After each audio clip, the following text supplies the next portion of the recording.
4 দিনের সফরে ঢাকা আসছেন জাতিসংঘ মহাসচিব আন্তোনিও গুতেরেস। বাংলাদেশ সফরকালে কক্সবাজারে রোহিঙ্গা ক্যাম্প পরিদর্শন সহ সরকারের শীর্ষ পর্যায়ে একাধিক বৈঠক করবেন তিনি। বৈঠকে গুরুত্ব পাবে অন্তর্বর্তী সরকারের গণতন্ত্রে উত্তরণ, রোহিঙ্গা ইস্যু ও মানবাধিকার। বৃহস্পতিবার বিকেলে তিনি ঢাকা আসছেন। শাহজালাল বিমানবন্দরে আজ জাতিসংঘ মহাসচিবকে স্বাগত জানাবেন পররাষ্ট্র উপদেষ্টা তৌহিদ হোসেন। শুক্রবার সকালে মহাসচিবের অবস্থানরত হোটেলে প্রথমে পররাষ্ট্র উপদেষ্টা এবং প্রধান উপদেষ্টার রোহিঙ্গা সমস্যা ও অগ্রাধিকার প্রাপ্ত বিষয়াবলী সংক্রান্ত হাই রিপ্রেজেন্টেটিভের সঙ্গে এসব বিষয়ে আলোচনা হবে।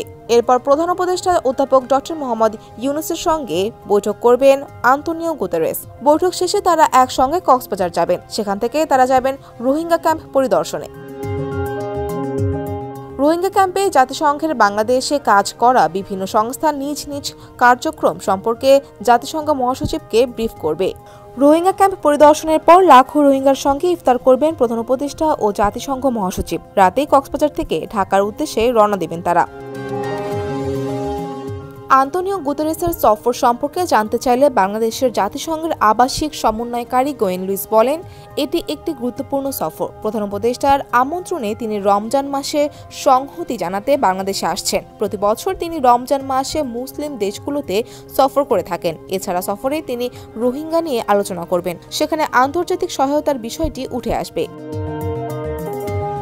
প্রধান উপদেষ্টার সঙ্গে বৈঠকে বাংলাদেশের সংস্কার, নির্বাচন এবং এর সহযোগিতা নিয়ে আলোচনা হবে কিনা জানতে চাইলে তিনি বলেন, জাতিসংঘ বিভিন্ন সরকারের সময় বাংলাদেশের পাশে থেকেছে। ফলে জাতিসংঘের সহযোগিতা ও সংহতি চলমান থাকবে। কী ধরনের সহযোগিতা চাওয়া হবে এবং অগ্রাধিকার বিষয়গুলো কি তা অন্তর্বর্তী সরকার বা আগামীতে নির্বাচিত সরকার জাতিসংঘকে জানাবে।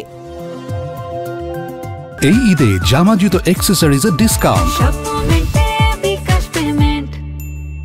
সম্প্রতি জাতিসংঘ মহাসচিব প্রধান উপদেষ্টাকে লেখা এক চিঠিতে বাংলাদেশে গণতন্ত্রের উত্তরণ প্রক্রিয়ায় সহযোগিতা ও সংহতির কথা পুনর্ব্যক্ত করেছিলেন। আগামী শনিবার ঢাকায় জাতিসংঘের কার্যালয়ে যাবেন আন্তোনিও গুতেরেস। সেখানে জাতিসংঘের কর্মীদের সঙ্গে মত বিনিময় করবেন তিনি। এরপর সেখান থেকে দুপুরে হোটেলে ফিরে গোলটেবিল বৈঠকে যোগ দেবেন আন্তোনিও গুতেরেস। এছাড়া সেখানে বাংলাদেশের যুব সমাজ ও নাগরিক প্রতিনিধিদের সঙ্গে মত বিনিময় করবেন তিনি। ডেস্ক রিপোর্ট, সমকাল।